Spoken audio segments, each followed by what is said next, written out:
Bienvenue à tous et à tous pour une nouvelle vidéo à chaîne Lampadaire. Justement, j'ai dit faut que je la fasse parce que c'est en ce moment qu'ils sont en train de se désinstaller les trucs. Les fameuses petites lampadaires triangulaires de l'autoroute 1. Je connais le Louis, bien sûr. Il va reconnaître dans la vidéo ses lampadaires préférées de l'autoroute 1. Bon, actuellement, apparemment, ils sont en train de se désinstaller, se faire découper à la disqueuse.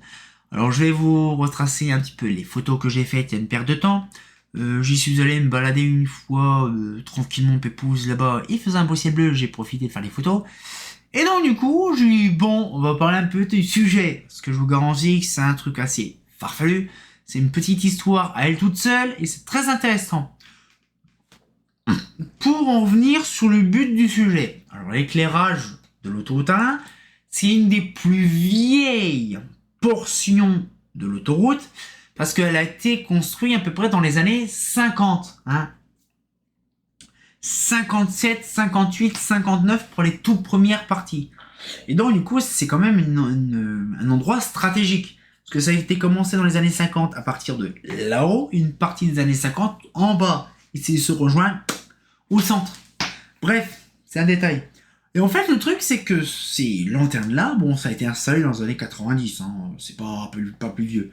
Et en fait, ils ont conçu un luminaire vraiment atypique, une espèce de pointe, une espèce de boîte à chaussures, de pyramide, un truc, on va dire, parallélépipédique, comme j'ai dit une fois pour la LPY, quoi, je crois. Et donc, du coup, c'est un luminaire un peu chelou, C'est comme le dernier coup, j'avais fait je sais plus quoi là-bas, mais justement, c'est un truc bizarre, Alors, pour ma part, moi, qui connais un peu certains luminaires, les créateurs de ces luminaires, c'est Eclatec. Alors, c'est magnifique, Eclatec aime bien surtout les autoroutes. Donc, ils ont fait des luminaires bien spécifiques. Et donc, du coup, on va pouvoir regarder ça, bien sûr, avec amour. Ça fera plaisir, bien sûr. Et je ferai un petit peu le bout de gras. Je vous montrerai la doc assujettie du truc. C'est intéressant, Alors, du coup, voilà. La petite lanterne des familles. Donc là, c'est une flou complète. Donc là, c'est la petite taille. Alors bien sûr, je pense pas à petite taille. C'est la deuxième petite taille. Donc regarde, la deuxième, il y a plus petit, mais là, c'est la deuxième taille. Donc du coup, voilà un petit peu le truc. Donc là, on va passer à la suite. Je pense qu'on peut faire comme ça. Voilà, donc là, c'est une version traditionnelle. Donc là, c'est la troisième taille. Il faut y penser, prenez-le en soin. La troisième taille. La deuxième taille, c'est le petit modèle là, le simple foyer, avec une optique justement d'LCM. Là, c'est la taille 3 avec 3 Projo et une BTX. Donc un truc assez volumineux, Je le dis, on se l'avoue, c'est quand même assez dingue. Ça, c'est des photos qui ont été prises sur l'autoroute directement, C'est pas moi qui a non plus fait des photos, c'est Dorian. Donc là, on voit le gros bordel. Les platines derrière. Et c'est la SHP 400, on imagine le bordel. Comment on s'en foutait de l'écologie à l'époque. Donc là, pareil, encore une photo, tout sympatoche, Alors là, par contre, c'est encore plus fou. C'est 5 Projo. Oui, là, c'est la très grande taille. Oui, il y en a eu 4 détails. Donc, 4 grandes tailles avec les 5 Projo de long. On voit les 3 platines. On pouvait peut-être en rajouter peut-être un sixième. C'est un sacré bateau, le bordel. C'est vraiment une dinguerie, quand même. C'est propre. Voilà, donc la rue complète avec les gros modèles. Donc là, c'est les gros modèles, puis après, ça part au petit modèle. On voit vraiment la différence, On voit vraiment la différence. Donc là, c'est encore une autre photo d'un autre endroit. Voilà, encore une photo d'un autre endroit. Voilà, donc là, c'est encore la taille 3, qu'on connaît. Donc là, encore la taille 3. Par contre, les photos sont ultra dégueulasses parce qu'on a fait ça à l'arrache. Donc là, sur un pont, encore meilleur. Ah, là, par contre, attention. Là, on va parler sérieux. Je ne sais pas ce qui s'est passé dans les années 90, début 2000. C'est qu'ils se sont amusés à concevoir Philips des lampadaires pour remplacer, ou peut-être même, on va dire, copier l'idée de Eclatec. Donc du coup, ils ont fait carrément la même boîte, et encore pas trop, parce que justement, c'est pas tout est identique, sauf que là, c'est pas en travers, c'est droit. Ils ont mis des modules là-dedans. Alors, qui dit modula? Alors, je ne sais pas réellement la gueule que ça a. On va dire de dessous, mais par contre c'est impressionnant. Alors bien sûr la couleur dedans est bien conservée. Bon, la gueule simplement des châssis de briques de fixation, la peinture elle se barre. Bon, c'est pas foufou, hein. Oh, regardez, c'est magnifique. Ça c'est beau. Ça. Bon, bien sûr c'est que du... là par contre c'est que du Philips, hein. Hein, c'est magnifique, alors, c'est gros bordel. Tout ça, je crois, tout est tombé déjà. Ah, allez, déjà, oh, putain, la peinture, comment elle est morte là-dessus. Oh, et c'était trop... Ah non, putain, j'ai cru qu'il y avait double tube dedans. Oh, ah non, non, c'est une SHP simple tube. Mais voilà, donc ça c'est le dessous. Voilà, donc c'est des modulas. J'allais dire les modulas. Non, c'est des Massilia. Avec des beaux réflecteurs. Et je crois que dessus, c'est... Je crois que c'était marqué modulant, comme ça. Mais... Oh, c'est magnifique, regardez comme c'est beau. J'aime bien ces photos, regardez, c'est magnifique, c'est joli. C'est... Oh, tout ça, ça a dégagé. Ah, les fameux petits luminaires. Donc là, on avait vu tout à l'heure les versions LCM. Là, c'est les versions LCH. Je me différencie, comme ça, vous le savez. Voilà, donc là, actuellement, c'est une version, voilà, petit modèle. C'est tout minuscule, regardez comme c'est trop choupignou. On dirait vraiment un truc c'est drôle, on dirait vraiment un truc d'Aztec. Hein. C'est un cerclage d'Aztec, une optique d'Aztec, un support d'Aztec. C'est vraiment une dinguerie, je ne sais pas réellement leur idée. Mais oh, ça c'est beau, c'est magnifique, c'est tout beauté. Voilà, donc là c'est l'arrière, voilà, c'est des gros... On dirait vraiment... c'est ça qui est dingue, oh, bah, c'est la dernière photo. On dirait, je pense, vous êtes d'accord avec moi, on dirait vraiment... On dirait tout ce qu'une Quadrec, une Box, une Elitech, des trucs comme ça.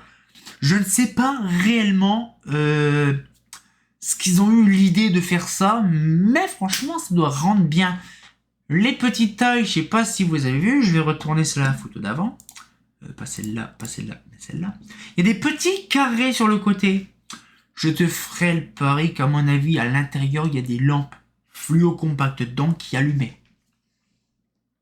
Je ne sais pas ce que je pourrais même mettre ma main à couper. Je m'en bats les steaks, mais je suis sûr que c'est ça. Je vous garantis, ce serait une dinguerie. Pourquoi? Ce serait intéressant de voir ça. Mais bon, ça, on peut rien y faire. Bref, de toute façon, c'est pas le problème. C'est que de toute façon, ces modèles-là sont voués à disparaître. Peut-être de récupérer des petits luminaires, ce sera très intéressant. Mais bon, on se retourne tous la balle, on ne sait pas c'est qui vraiment qui s'occupe de ça. Mais bon, voilà. Voilà. Et la fameuse doc en question. Donc là, actuellement, j'en lis. Voilà. Donc les grands projets, voilà. L'autoroute 1, une réalisation exceptionnelle. Bon, bien sûr, on remet nos chères lunettes. Ah, mieux. Voilà, c'est mieux.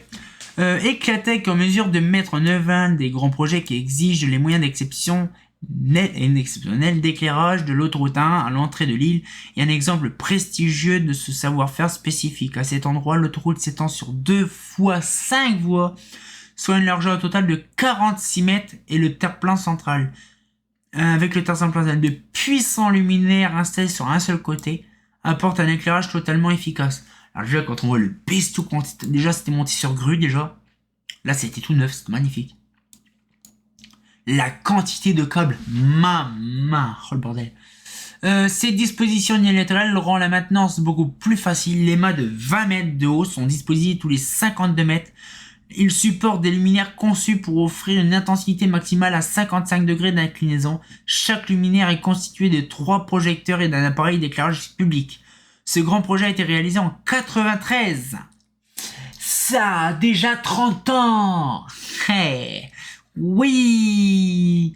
Alors, on voit les petites photos toutes sympatoches, hein, donc ils étaient en train de peindre. On imagine que le mec là, il est en train de peindre des trucs qui sont complètement découpés à la disqueuse, genre. Oui. Dommage. C'est trop chaud. Donc ça veut dire qu'en fait le truc c'est vraiment une dinguerie en fait de dire que ces modèles-là de base devraient, on va dire, avoir un petit punch, vous voyez le truc.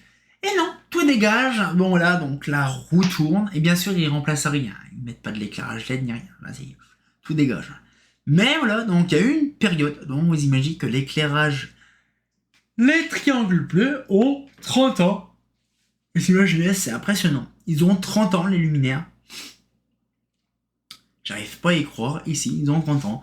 Et quand même, on se dit quand même que là, actuellement, tout dégage.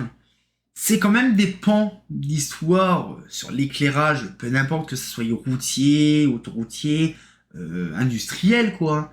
Quand on voit que tout se désinstalle au profit de la LED ou au profit de rien du tout, donc du coup, on voit qu'on a vraiment l'intention de vouloir récupérer des trucs. Hein. Bon, après, là-bas, c'est simple, ils se renvoient tous là-bas, là. Hein. Ils se font pas chier. C'est une société qui désinstalle. On téléphone à la société qui désinstalle. Ah ben non, c'est le gérant. Ah non, c'est pas le gérant, c'est le machin. Donc bon, c'est chiant. Mais bon, tant pis, hein, si on les a pas, c'est tout, on va pas mourir non plus. Mais voilà, donc c'est pour vous dire un petit peu que cette historique-là, cette autoroute-là, actuellement, pour moi, c'est des applications spéciales d'autoroute, hein, comme les Aztèques de l'autoroute A4. Là, c'est comme les Aztèques, tu vois, c'est la même chose, c'est Eclatec. Mais je ne sais pas comment ça s'appelle réellement. Bon, on appelle ça des triangles. Hein. De l'autoroute 1. Donc c'est vraiment drôle, mais de se dire, voilà, donc ça a réellement existé il y a quelques années. Puis dans quelques années, on dira, ben c'était, voilà, il y avait ça à l'autoroute 1. Oh, magnifique. Bon, quantité impressionnante des stages P400, non, mais bon, on les passe après. Hein. Donc cette fois-ci, on va pouvoir se laisser là-dessus. J'espère que la petite vidéo vous a plu. On se retient encore pour une nouvelle vidéo. Et comme de bien entendu, bah... Franchement, un jeu avec des trucs triangulaires, c'est Triomino. Bon, jouer au Triomino avec des gros triangles comme ça, il faut avoir un sacré terrain quand même. Hein. Un fait pas faux.